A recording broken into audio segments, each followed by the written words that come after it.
어젯밤 컴퓨터를 이용해서 오늘 걸을 도보 코스인 서산에서 충남 도청과 홍성으로 가는 길을 검색하는데 해발 657m나 되는 가야산을 넘어가는 길로 안내한다.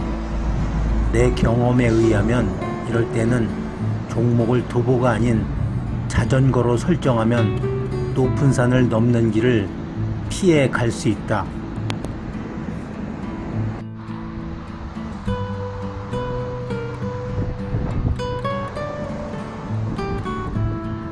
오늘은 오전 7시에 서산 숙소를 출발하면서 스마트폰 지도 앱을 도보 대신 자전거로 설정하였다.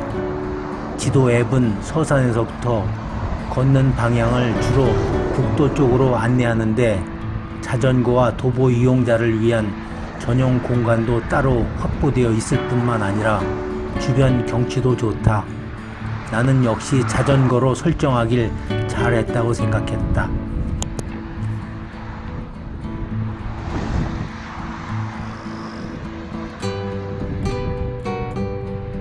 그러나 이런 달콤한 느낌은 그다지 오래가지 못했다.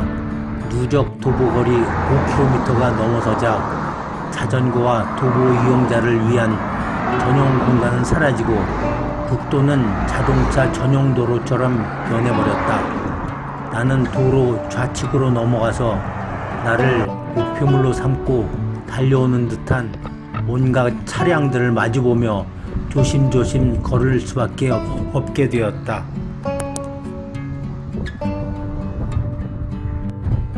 그나마 다행인 것은 사람들 집단 거주지인 마을이 나타나서 동네 안길로 우회하거나 가끔 농기계 통행을 위한 도로들이 국도와 평행으로 설치되어 있는 곳이 보일 때마다 잠시 국도에서 내려와 걸을 수 있다는 것이었다.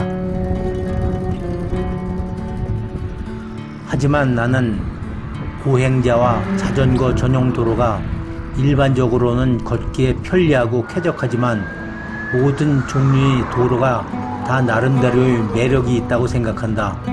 예를 들어 국도의 경우 일반적으로 지방도보다 훨씬 대형 공사로 잘 설계 시공되어서 특히 고산지대를 통과하는 경우 전망이 매우 좋다는 점 등이 있다. 누적 도보거리가 25km가 되었을 때 나는 뜻밖에도 사고를 치고 말았다. 이제 올 만큼 왔으니 스마트폰 지도 앱 설정을 어떻게 지정하더라도 문제 없을 것으로 단정하고 자전거를 도보로 전환해버린 것이다. 지도 앱 안내에 따라 시끄러운 국도에서 빠져나와 버스 정류장에서 앉아 잠시 휴식을 취하고 있는데 80살은 훨씬 넘었을 법한 노인 한 분이 말을 걸어왔다. 당신은 300년 넘게 대대로 살아와서 그 지역에 대해서는 모르는 게 없는데 그곳에서부터 거리가 서산까지 60리, 당진 80리, 홍성 30리, 예산 65리, 서울 360리이고 충남 도청으로 가기 위해서는 수덕사 쪽으로 넘어가는 게 좋다는 조언까지 친절하게 해주었다. 역시 지도 앱의 안내도 노인의 말과 같이 수덕사 쪽으로 넘어가라고 되어 있어 한참을 가고 있는데 갑자기 안내와는 달리 갈 길이 보이지 않는다.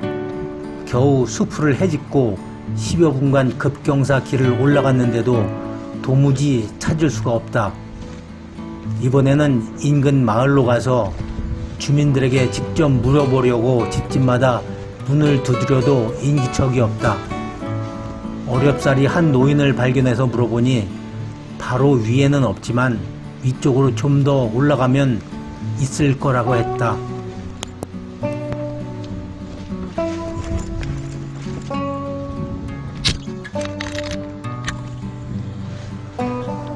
나는 배낭에서 스틱을 꺼내들고 가시덤불을 헤치며 본격적으로 길을 찾기 시작했다.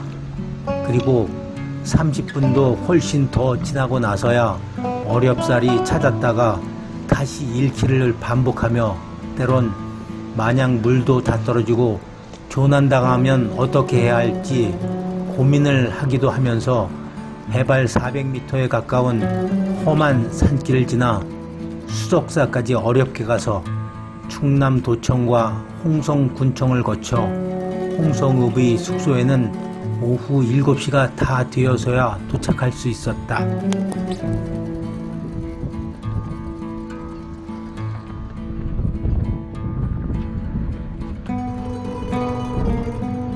요즘 사람들 기준으로 보면 그건 제대로 된 길이 아니라고 할지 몰라도 예전에야 산 넘어가는 그 길밖에 없었을 터이니 적어도 노인의 관점에서는 틀림이 없는 말인 것 같다.